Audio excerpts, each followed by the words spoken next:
they slid and just it was that rough. So like I said, and this track looks really smooth. Now I'm not there, so I don't know. But it's not soft, you know. I mean, it does have some give, right? It has some bounce. Like I just remember my track in high school being concrete, with Right. about not even a half an inch padding on top of the concrete. right. So I'm pretty sure that was, that would hurt, and I'm pretty sure the Olympics is something similar to that. It's not like they're running on a trampoline out there. Yeah. That's what. Right. It's not like the floor routine where they're bouncing.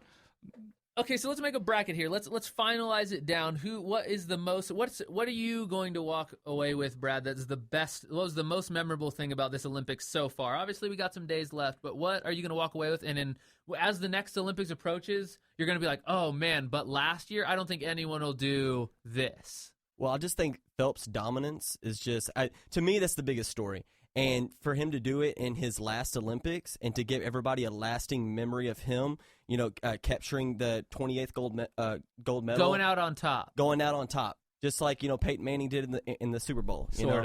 Sort of. Yes, sort of. Peyton Manning's defense went out on top. Very true, very true. Let's put Michael Phelps in perspective here, okay? There was a preseason game going on while he was getting ready to win that last medal that he had. In Baltimore, they stopped the game, watched him swim the race, and they're like, "Yay, good job! Let's play some football now." The NFL took second stage to Michael Phelps. Let me give you another piece of information here. That's something else. I was Googling Michael Phelps' medal count. This is earlier. This is before he was at 28, right? When he was at 25 or something, he had when he was at 25 gold medals, he had more medals. Like he had more gold than like 170 countries who have been in the Olympics. Bling ever. Bling bling.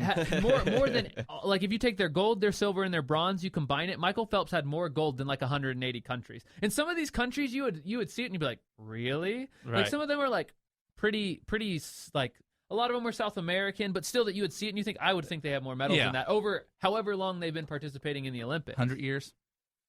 Something like that. At least. Right. And then, of course, there's all the countries who participate but have never still won a medal. And so I counted those in the 100 plus. Like the refugee countries?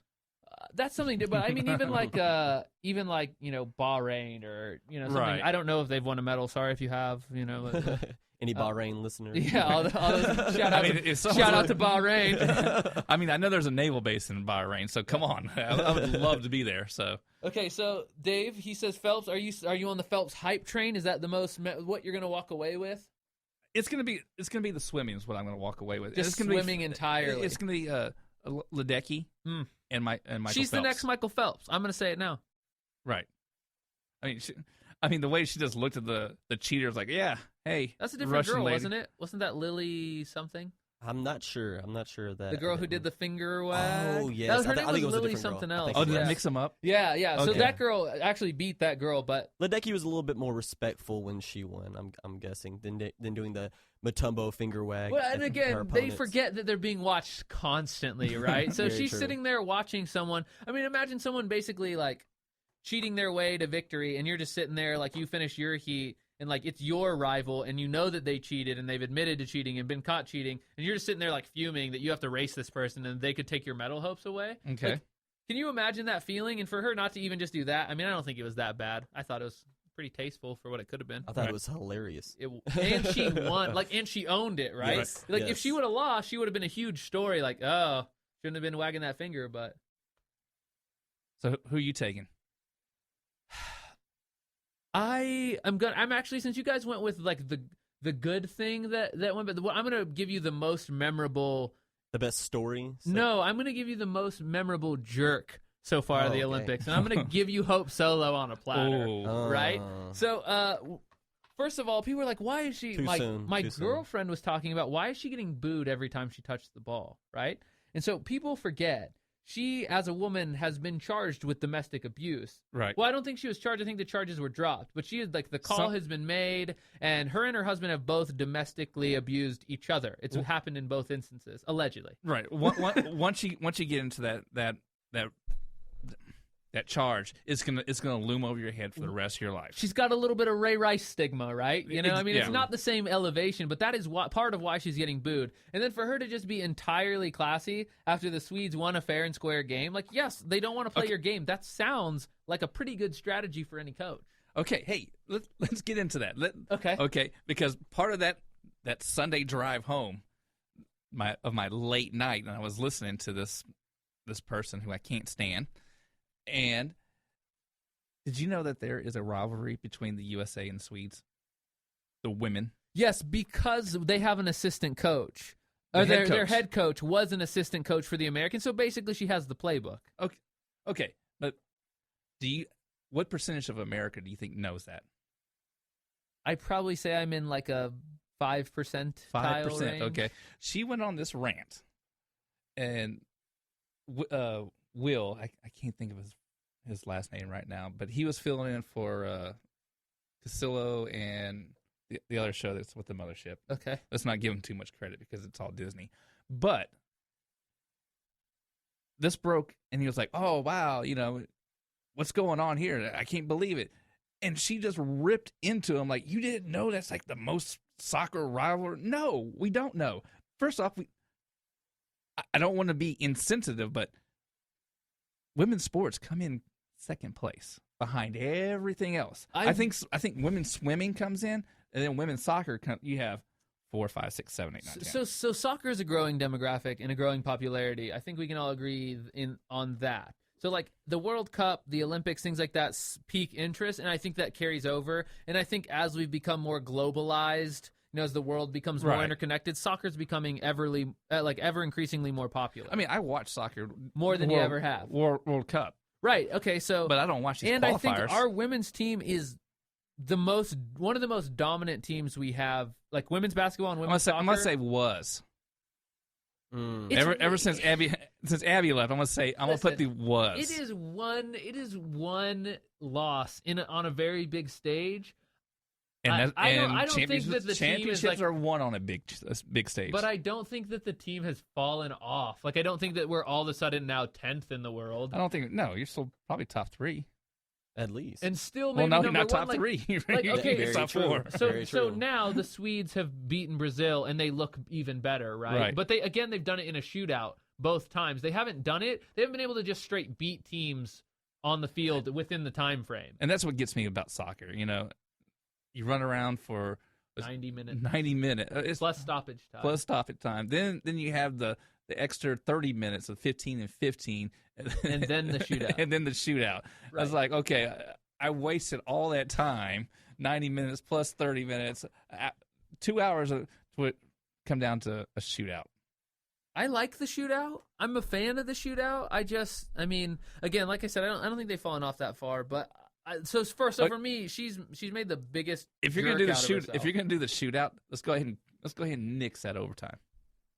Because it doesn't end once you score. It's not like NFL sudden death. You still have to hit the time. You still have to hit the time. So it's like, okay, whatever. You're gonna shoot out anyway. I mean, I don't know. The only time that I ever, and this is I remember this. It was Ghana and Team USA. Whenever they were in not this last World Cup, but the previous World Cup, right? Ghana beat them in overtime. That's the only time I ever remember seeing that ever happen. Okay, so that's probably the most. I like the like I said, I like the little individual stories of countries who have never won medals or have won them.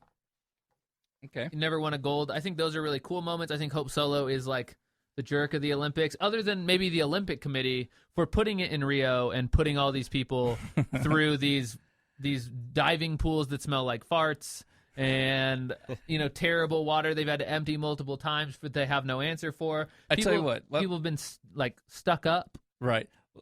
Next week when we come back, okay, we'll do a whole thing of the crime rate of what happened with the Olympic athletes being stuck up and being robbed, being put through, this. There was a coach who died in a Rio taxi cab in a car accident. Right. All that. So yeah, we can touch on that later. But we will. Okay, coming up next, we're going to go into college football. So many different teams, rankings, and I hate preseason polls. Do you believe in conservative politics, common sense issues, and the U.S. Constitution? So does Matt Locke. Who is Matt Locke? Well, Matt's just a guy that believes, like many of you, that our country is headed in the wrong direction. If you feel the same, then go to Matt's new website, themattlockshow.com. Matt is a friend of the Gavin Mitchell Show, and he's a conservative podcaster and talk show host who will shoot you straight and provide information that is important to the conservative listener. You'll hear political commentary, news, and he'll discuss the current issues that will affect you during this election season. Listen to Matt's daily podcast anytime on his website at themattlockshow.com, spelled MATTLOCKE, or find his show on Spreaker.com and TuneIn.com. He's also syndicated on ICRN, the internet's new conservative radio network. Join Matt and his guest on the Matt Locke Show daily at 8 p.m. Eastern and 5 p.m. Pacific on conservativeradionetwork.com, or listen to any of his 400 archive shows at any time on themattlockshow.com. The Matt Locke Show, all things conservative politics. Hi, this is John B. Wells. It's a big world out there, and an even bigger universe. So, what interests you?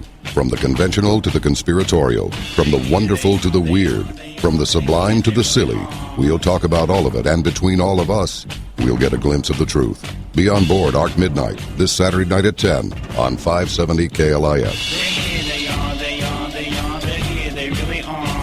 I saw them, I saw them, I really did.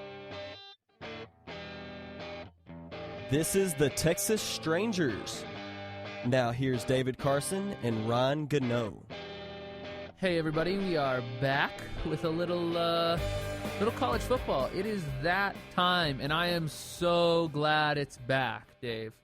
I have already purchased my season tickets to the UNT games. Okay.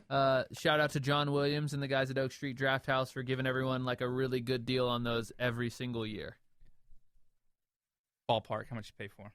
Oh, 3 tickets, Dave. I get 3.